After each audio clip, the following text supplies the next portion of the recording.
አመሰግናለሁ። ስሜ ብዙአየሁ ዳንኤል ይባላል። በዚህ ግሎ ክለብ ውስጥ የሜንተር አገልግሎት እሰጣለሁ። የሜንተሪንግ አገልግሎት የምሰጠው ለአዳሚ ቱሉ ሁለተኛ ደረጃ ትምህርት ቤት ላሉ የግሎ ክለብ አባላት ነው። እንግዲህ በዚህ ግሎ ክለብ ውስጥ የሜንተሪንግ አገልግሎት እየሰጠው ባለውበት ጊዜ ያሉ ተማሪዎችን ወደ 18 የሚሆኑ ተማሪዎች ሜንተሪንግ ሰጥ ቆይቻለሁ። ልጆቹም በሂደታችን ውስጥ በሰጠናቸው 5 ሞጁሎች ያሳዩትን የባህሪም የችሎታም ለውጥ አለ ማለት ነው። ኮንፊደንሳቸው ጀምሮ የመናገር የመጠየቅ ሰዎች ፊት ሀሳባቸውን የመግለጽ ኮንፊደንሳቸው ከዕለት ዕለት እየዳበረ መጥቷል። ስለራሳቸው ማወቅ እንዴት ከሰዎች ስለራሳቸውም መቆም ስለራሳቸው መናገር እንዲሁም ደግሞ የትኞቹ ግንኙነቶቻቸው ሰላማዊ ግንኙነት እንደሆኑ የትኞቹ ደግሞ ሰላማዊ እንዳልሆኑ እንዲለዩ ችግሮቻቸውን ለመፍታት ከነማን ጋር አብረው መስራት አለባቸው፣ ከቤተሰብ ጋር ግንኙነታቸው ምን ያህል ነው፣ ከትምህርት ቤት ጓደኞቻቸው ጋር ከመምህራኖቻቸው ጋር ያለው ጓደኝነት አልፎ ተርፎም ራሳቸውን በምን ያህል ደረጃ ያውቁታል። እዚህ ክለብ ውስጥ በመስራቴ ሪአክሽንን እንዲሁም ግሎ ክለብን በጣም ማመስገን እፈልጋለሁ። በተጨማሪም እነዚህን ልጆች የተለያዩ ነገሮች ድጋፍ ማድረግ ወደፊትም እንዲቀጥል ስል መልእክቴን ማስተላለፍ እወዳለሁ። እጅግ በጣም አመሰግናለሁ። እሺ jalqaba ቲቸራ ካይና ከኒ ከሰኒ ገለቶ ማልጃ ሁንደ ዱራዩ ወቀዮ ካሲነገ ገለቴ ፈዳቲኒ አን መቃንኮ አንቱ ጣህል ዘዳማ በረቹ ታዋዩ ኩታ ሰገሊ ከርኩዳይንቲ ደርቤራ አካስማስ በረቹ ግሎ ክለብ ይረቲ ፕሮግራም ጅዳምቶ ኮረቲ hundeeffamnee kan baratu keessaa ishee tokkodha. Jalqaba irratti yoo dhufne giloo jechuun hiikni isaa gaarlis leeder awwaliidha. Pirogiraamiin keenya giloo kilabiin maqaan isaa dubartii abdii baruuti jechuudha.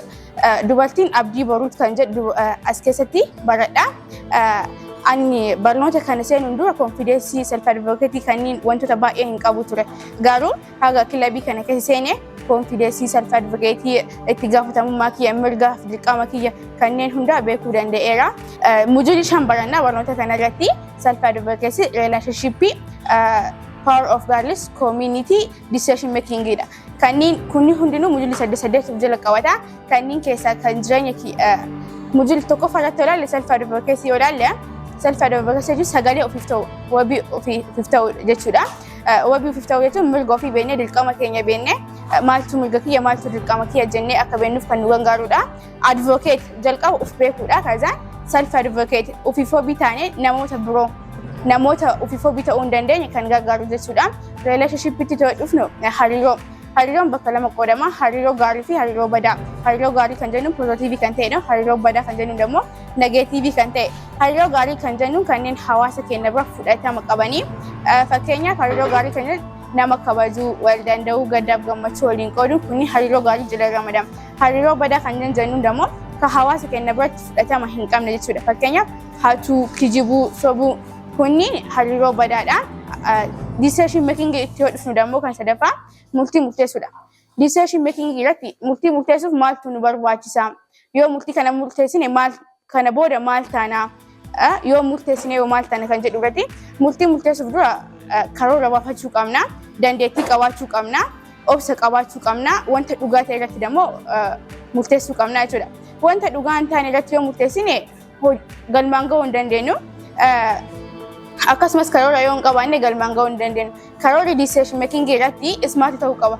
Smart kan jennuun specific, measurable, achievable, real in the time bounded ta'uu qaba. Dhaabbata kana irratti kan galateeffachuu barbaadu reaction fi global kilabii kana baay'een galateeffachuu barbaada. Maaliif hojjenne carraa kana nuu kennanii dubartoota gahoomsuu yaaduu isaaniif iyyuu kun galata guddaadha. Wantoota adda addaatiin wantoota fakkeenyaaf kanneen akka moodeesii maal kana nuu kennanii nuuf keessaniif galatoomaa jenna.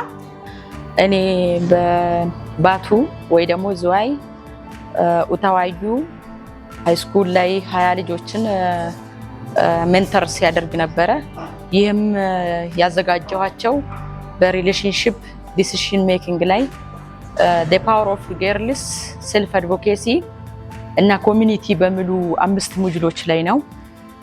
ስለዚህ በእነዚህ ላይ ሜንተር ሲያደርጋቸው ልጆቹ መጀመሪያ ሲመጡና ወደ ክለቡ ሲቀላቀሉ ያላቸውና አሁን ክለቡን ተምሮ ጨርሶ ሲወጡ በጣም ትልቅ ለውጥ ነው ያገኙት።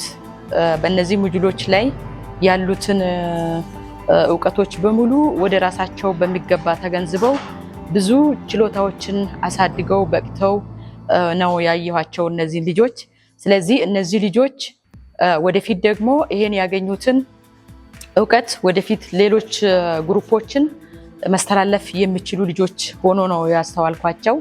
ስለዚህ ይቀጥላሉም በጣም ብቃትን አግኝተው የራሳቸው ውስጥ ያለውን እውቀት ችሎታ ወደ ውጪ ጎልቶ አውጥቶ ነው የተዘጋጁትና እና በጣም ደስ ብሎኛል። ይሄን እድል ስለሰጠ ይሄኛው ወመን ኤምፓወርመንት አክሽን እና ግሎባል ግሎ ክለብ በጣም አመሰግናለሁ። ትልቅ ነገር ነው። 20 ሴቶች ብቻ ሳይሆን አገርን እንዳሰለጠነ አርጌ ነው የሚያስበው። አመሰግናለሁ።